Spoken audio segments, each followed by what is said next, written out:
Welcome to the Counter Narrative Podcast, a show designed to change the way we talk and think about education. By sharing stories of successes and triumphs, we aim to challenge the dominant narrative that often negatively portrays our disenfranchised populations. I'm your host, Charles Williams, an educator for 15 years, a current school principal in Chicago, and an educational consultant. Let's get started.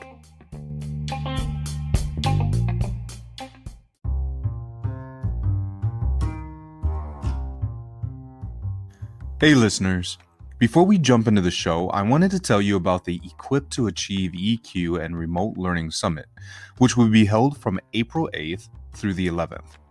Now, this is a can't-miss opportunity for those seeking strategies, information, and inspiration on everything from parenting and teaching in the digital age to addressing social isolation through the lenses of emotional intelligence and social and emotional learning. And the best part? You don't even have to leave your house to attend. We weren't prepared for the impacts of COVID-19 on our educational system, but this virtual event promises to bridge the gaps and equip and empower attendees with the knowledge and skills to do better in 2021 and beyond. Now, here's the best part. Registration for this 4-day event would normally cost you over $200. But if you use the link found in the show notes, you can get full access to this entire conference for only $100. That's over 50% off.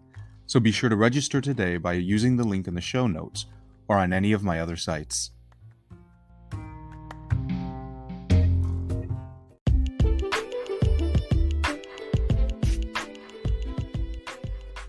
This episode is a Pause to Ponder segment. These bi-weekly sessions will allow me to share with you my personal thoughts and reflections on a wide spectrum of topics as they relate to education. It is my hope that you will be able to take something from these segments and apply it in a meaningful way as you continue to do amazing work. Remember, while we all have different roles, we all have a single job: educating our students.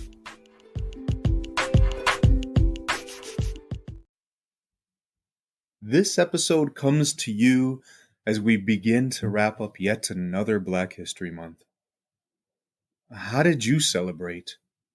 Did you read stories by prominent Black authors? Did you explore the lyrical meanings of Black musicians? Did you delve into the nuances of Black art? Or did you go a little deeper and discuss the contributions of lesser-known Black Americans?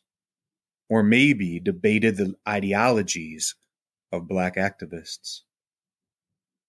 My bigger question is this: did you do any of this before February? Or will you continue to do so next week? Or even next month? In your school, your classroom, or even your home, is Black history limited to a month? For this episode, I wanted to explore an idea that I've heard every year around this time. Why do we need a Black History Month? Now, I think we need to begin by exploring its roots. While some conspire that Black History Month is intentionally honored during the shortest month of the year, we should note that Carter G. Woodson, the founder of the Association for the Study of African American Life, chose the second week in February as Negro History Week back in 1926. This week was intended, as it is today, to counter the underrepresentation of Black achievements in our curriculum. According to Carter, quote, "Those who have no record of what their forebears have accomplished lose the inspiration which comes from the teaching of biography and history." He chose this specific week because it coincided with President Abraham Lincoln's and famed abolitionist Frederick Douglass's birthdays. Both of these individuals played crucial roles in shaping Black history, though the former's contributions are now under scrutiny. It should also be noted that W.E.B. Du Bois was born on February 23rd, and he co-founded the National Association for the Advancement of Colored People on February 12th.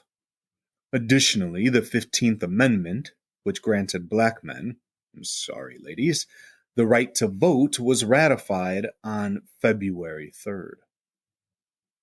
Woodson did not intend for the study of Black history, however, to be confined to a single week, but rather he wanted to devote time for us to collectively celebrate our racial pride, as well as collectively assess white America's commitment to its professed ideals of freedom.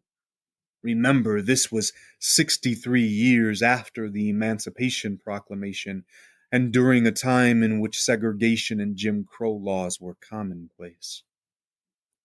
During the 60s, amidst the height of the civil rights movement, Woodson's organization attempted to expand Negro History Week and asked the federal government to set aside the entire month of February as a time to observe the contributions of African Americans to the history of the United States.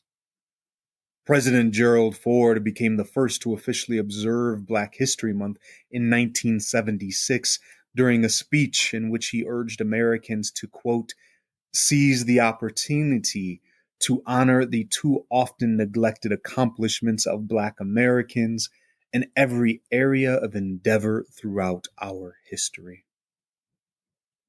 It wasn't until 10 years later, however, in 1986, that the U.S. Congress designated February as National Black History Month. In fact, Reagan's Presidential Proclamation 5443 noted, quote, the foremost purpose of Black History Month is to make all Americans aware of this struggle for freedom and equal opportunity. Well, that's ironic, huh?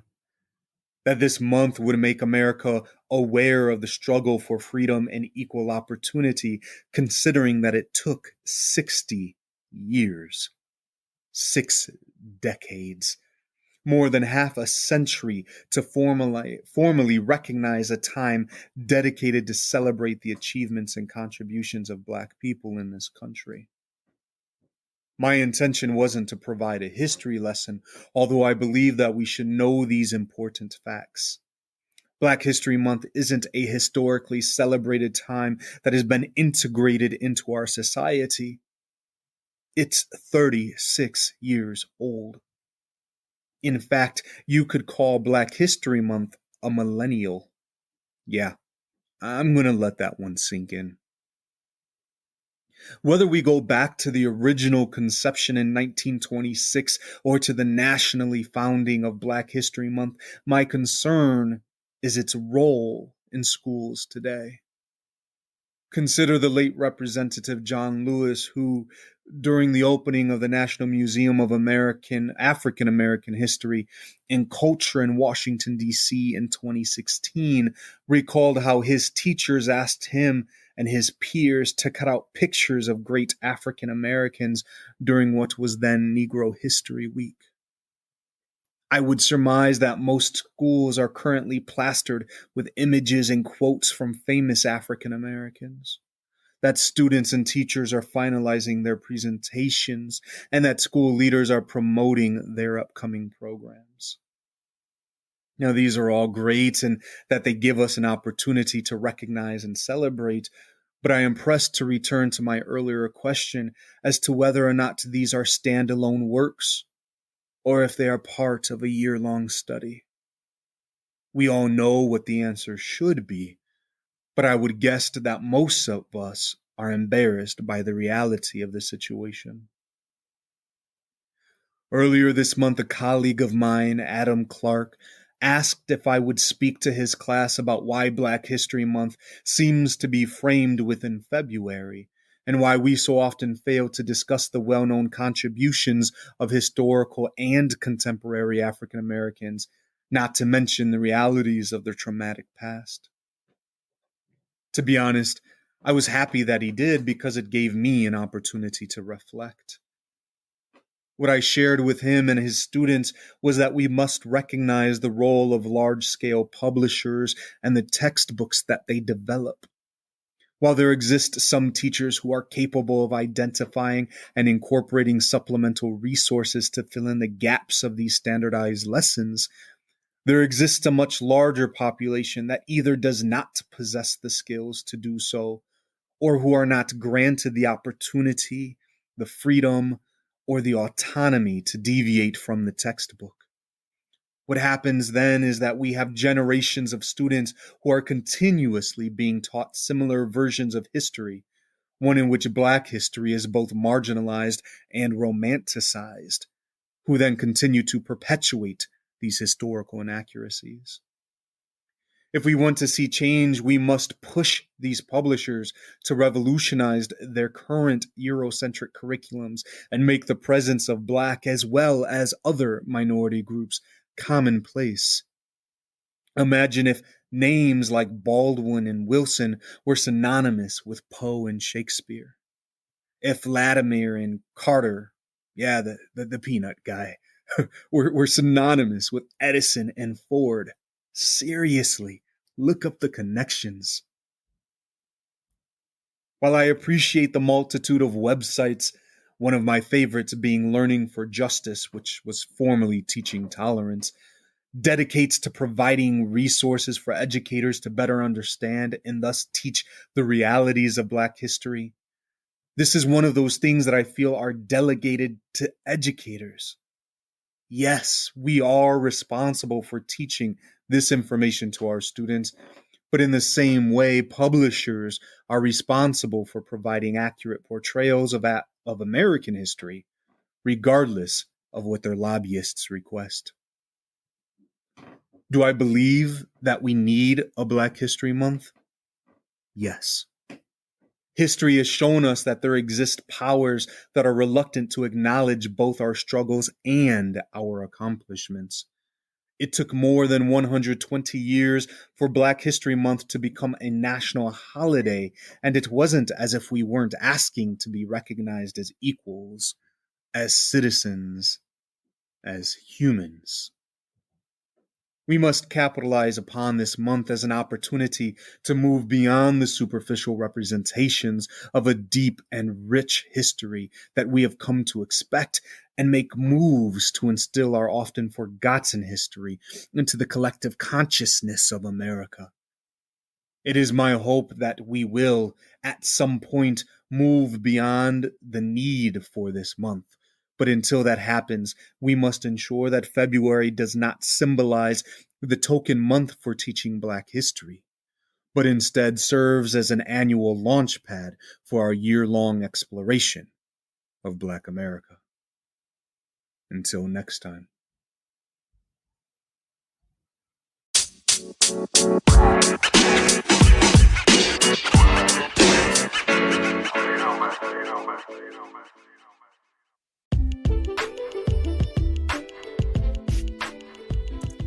I want to thank you for listening to the Counter Narrative Podcast.